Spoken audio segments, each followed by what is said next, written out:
नमस्कार दोस्तों, आज मैं आप सभी के लिए सत्यवादी चोर की कथा लेकर आई हूँ।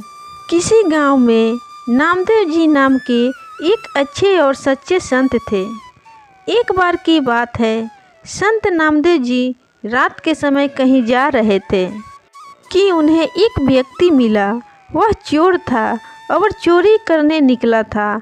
संत नामदेव जी को देखकर वह छिपने की कोशिश की तो संत नामदेव जी बोले, भाई तुम कौन हो और मुझे देखकर क्यों छिप रहे हो, सच बताना।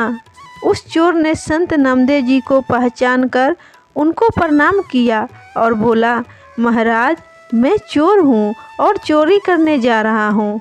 संत नामदेव जी ने कहा, भाई यह धंधा छोड़ दो और कोई ऐसा काम धंधा करो जिससे तुम्हें किसी को देखकर भय ना लगे और छिपना ना पड़े। चोर ने कहा, महाराज मेरे पिता भी यही काम करते थे और मैं भी केवल यही काम जानता हूँ। इसके अतिरिक्त दूसरा कोई काम मैं नहीं जानता हूँ। फिर मैं पढ़ा लिखा भी नहीं हूँ और ना ही मेरे पास इतना धन है कि व्यापार आदि कर सकूँ। यदि मैं यह धंधा छोड़ दूँ तो फिर परिवार का पालन पोषण कैसे करूँगा। उसका यह उत्तर सुनकर संत नामदेव जी कुछ पल तो मौन रहे, फिर बोले, अच्छा भाई तुम यह धंधा बेशक करो, परंतु हमारी एक बात मान लो। चोर ने कहा, आज्ञा कीजिए। संत नामदेव जी ने कहा, पहले वादा करो कि तुम हमारी बात मानोगे। चोर की वादा करने पर संत नामदेव जी बोले, आज से तुम किसी भी परिस्थिति में झूठ मत बोलना, सदा सच बोलना, तुम्हारा कल्याण होगा। यह कहकर संत नामदेव जी तो अपने रास्ते चल दिए। इधर चोर सोचने लगा कि झूठ नहीं बोलूँगा तो काम कैसे चलेगा, पर अब तो संत नामदेव जी से वादा किया हूँ, अतः कुछ भी हो जाए अपना वादा नहीं तोड़ूंगा। यह सोचकर चोर भी चोरी के इरादे से एक ओर चल दिया। कुछ दूर जाने पर उसे एक और व्यक्ति नजर आया। वह वास्तव में वहाँ का राजा था, जो भेष बदलकर नगर का भ्रमण कर रहा था। उसने भी चोर को देख लिया। राजा ने उस चोर से धीरे से पूछा, तुम कौन हो और इस समय कहाँ जा रहे हो। चोर मन ही मन विचार करने लगा कि झूठ तो मैं बोलना नहीं चाहता हूँ, इसलिए सच सच बता देता हूँ, जो होगा देखा जाएगा। मन में यह विचार करके उसने उत्तर दिया, मैं चोर हूँ और चोरी करने के इरादे से घर से निकला हूँ। राजा चकित हुआ कि यह कैसा चोर है जो स्वयं ही बता रहा है कि मैं चोर हूँ।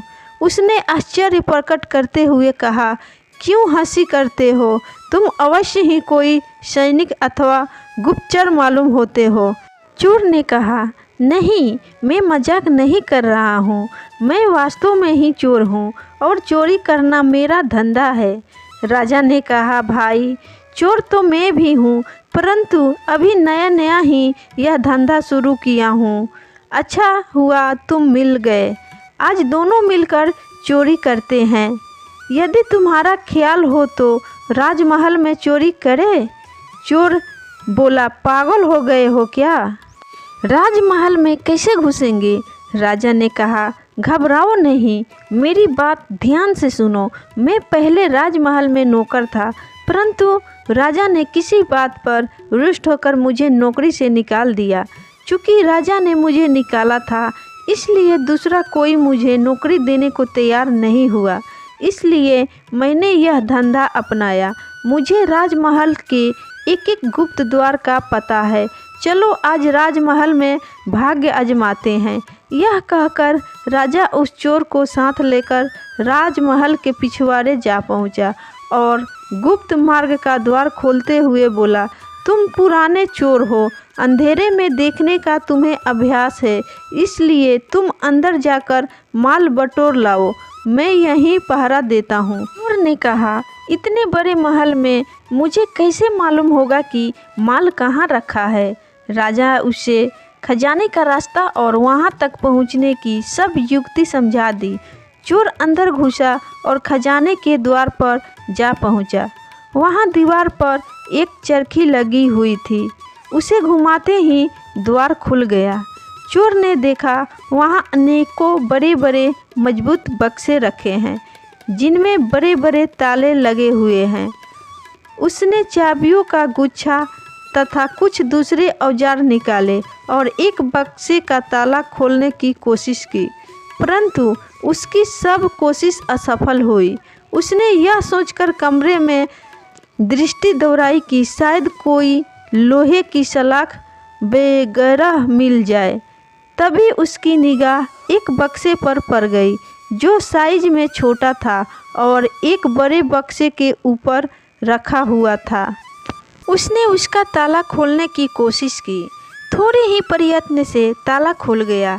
उसने ढक्कन उठाकर देखा तो उसमें एक छोटी संदूक के अतिरिक्त और कुछ न था। उसने संदूक बाहर निकाली। जैसे ही ढक्कन खोला उसकी आंखें चमक उठी। उसमें 3 बहुमूल्य हीरे रखे हुए थे। उसने वे तीनों हीरे उठाए और वहां से चलने लगा। तभी उसके दिल में विचार आया कि हीरे तो 3 हैं, हम दोनों इनका आधा आधा भाग कैसे करेंगे। मैं झूठ बोलकर एक हीरा अधिक अपने पास रख लूँ या मैं करूँगा नहीं, क्योंकि मैंने झूठ ना बोलने का वादा संत से किया है। यह सोचकर उसने एक हीरा संदूक में वापस रख दिया और 2 हीरे लेकर महल से बाहर आ गया। बाहर आकर उसने राजा से कहा, ये 2 हीरे लाया हूँ, एक तुम्हारा एक मेरा। यह कहकर उसने एक हीरा राजा को थमाया और बोला, आप अपने घर जाओ, मैं अपने घर जा रहा हूँ। उसके जाने के बाद राजा ने सोचा कि हीरे तो उस संदूक में 3 थे, फिर उसने यह क्यों कहा कि मैं 2 हीरे लाया हूँ, चलकर देखना चाहिए। यह सोचकर राजा वहाँ गया तो क्या देखता है कि एक हीरा संदूक में ही रखा हुआ है। राजा बड़ा हैरान हुआ कि यह कैसा चोर है जो चोरी भी करता है और सच भी बोलता है।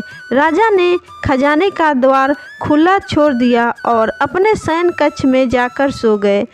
सुबह हुई और थोड़ी ही देर में हल्ला मच गया कि राजमहल के खजाने में चोरी हो गई है। राजा ने अपने मंत्री को बुलाया और चोरी के बारे में बतलाते हुए कहा, खजाने का द्वार खुला हुआ मिला है, अवश्य ही यह किसी भेदी का काम है। शीघ्र ही इसकी जांच करो और चोर का पता लगाओ। मंत्री जो आज्ञा कहकर खजाने वाले कमरे में गया। सब बक्से ज्यों के त्यों रखे हुए थे, केवल एक छोटे बक्से का ढक्कन खुला हुआ था। उसने उसमें से छोटी संदूक निकालकर देखा, उसमें एक हीरा रखा हुआ था। मंत्री को पता था कि इस संदूक में 3 बहुमूल्य हीरे थे। सोचने लगा कि ऐसा प्रतीत होता है कि चोर जल्दी में एक हीरा इसी में छोड़ गया है। अब क्यों ना यह हीरा मैं रख लूं। चोरी तो हुई ही है, चोर जब पकड़ा जाएगा तो वह लाख कहता रहे कि मैंने 2 हीरे चुराए थे, उसकी कौन मानेगा। यह सोचकर उसने वह हीरा अपनी जेब में डाल लिया और फिर राजा को आकर सूचना दी कि शेष सब बक्से तो ठीक ठाक रखे हैं, केवल वह बक्सा खोला गया है जिसमें 3 हीरे रखे थे। वे तीनों हीरे चोर ले गया। मंत्री की यह बात सुनकर राजा मुस्कुरा दिए। तत्पश्चात उसने मंत्री को शीघ्र ही चोर को तलाश करने का आदेश दिया। तलाश शुरू हुई और खोजियों द्वारा शीघ्र ही चोर को पकड़ लिया गया और राज दरबार में पेश किया गया। राजा ने चोर से पूछा, क्या रात को तुम्ही ने राजमहल में घुसकर चोरी की है। चोर ने हाथ जोड़कर कहा, जी हाँ राजा साहिब, चोरी तो मैंने ही की है और मैं इसका दंड भुगतने को तैयार हूँ, परंतु मेरे साथ एक अन्य चोर भी इसमें शामिल था। मंत्री ने पूछा, वह कौन है, उसका नाम बताओ। चोर ने उत्तर दिया, मैं उसका नाम नहीं जानता और ना ही यह जानता हूँ कि वह कहाँ रहता है। रात को पहली बार ही उससे मेरी मुलाकात हुई थी और उसी ने गुप्त द्वार से खजाने तक पहुँचने का मुझे रास्ता भी बतलाया था। मंत्री कहने लगा, वाह क्या कहानी गढ़ी है, उसका नाम पता शीघ्र ही बता दो वरना खाल खिंचवा दी जाएगी। चोर ने कहा, आप जो सलूक चाहे मेरे साथ करें, परंतु मैं सच कहता हूँ कि मुझे उसका नाम पता नहीं मालूम है। मैं रात की सारी घटना आप लोगों को सुनाता हूँ। यह कहकर उसने रात की सारी घटना ज्यों की त्यों वर्णन कर दी और वह हीरा जो उसके पास था निकाल कर राजा के आगे रख दिया। सुनकर मंत्री क्रोध से भड़क उठा, तुम चोर हो, तुम्हारी बातों पर विश्वास नहीं किया जा सकता। तुम कहते हो कि तुमने 2 हीरे चुराए थे और उनमें से एक अपने साथी को दे दिया था, परंतु चोरी तो तीनों हीरे हुए हैं, फिर तीसरा हीरा कहाँ गया? चोर के कुछ कहने से पहले ही राजा बोल पड़ा, मंत्री जी, यह चोर ठीक कह रहा है। हीरे 2 ही चोरी हुए थे और इसने उनमें से एक हीरा अपने साथी को दिया था और एक स्वयं रखा था, और इसका सबूत यह है कि रात को इसका साथी मैं ही था। मैं रात को भेष बदलकर जब नगर में घूम रहा था तब इससे मेरी मुलाकात हुई थी और जो हीरा इसने मुझे दिया था वह यह रहा। यह कहकर राजा ने जेब से हीरा निकालकर सामने रख दिया। दरबार में सन्नाटा छा गया। राजा कुछ देर मौन रहे, फिर बोला, जब यह मेरा हिस्सा मुझे देकर चला गया तो मैंने खजाने में आकर इसकी जांच की कि यह झूठ बोल रहा गया है कि सच, और मुझे वहां पहुंचकर और यह देखकर बड़ी हैरानी हुई कि तीसरा हीरा संदूक में ही था। मंत्री जी, वह हीरा आप अपनी जेब में से निकालिए। राजा के यह कहते ही सबकी नज़रें मंत्री की ओर घूम गई, जो अब भय के मारे थर थर काँप रहा था। राजा के आदेश से हीरा उसके पास से बरामद कर लिया गया और चोरी के अपराध में उसे कारागार में डाल दिया गया। उसके बाद राजा ने चोर से कहा, तुम चोरी भी करते हो और फिर सच भी बोलते हो, उसका क्या रहस्य है? चोर ने संत नामदेव जी से मिलने और उनसे सदा सच बोलने का वादा करने का संपूर्ण बात राजा को सुना दिया। राजा ने कहा, मैं तुमसे बहुत प्रसन्न हूँ और तुम्हें अपना मंत्री बनाना चाहता हूँ।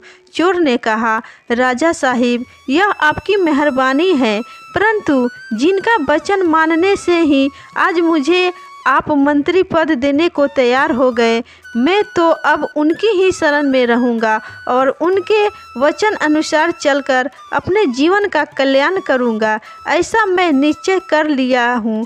इतना कहकर वह चोर संत नामदेव जी के शरण में गया और उनकी संगति में सेवा और सुमिरन करके उसने परम पद की प्राप्ति की। तो दोस्तों, ये थी सत्यवादी चोर की सच्ची कहानी। और ये कहानी आपको कैसी लगी और इस कहानी से आपको क्या सीख मिली, कमेंट करके ज़रूर बताइएगा दोस्तों। इसी तरह की अच्छी अच्छी कहानी सुनने के लिए हमारे चैनल को सब्सक्राइब और वीडियो को लाइक और इस कहानी को शेयर ज़रूर करिएगा। धन्यवाद।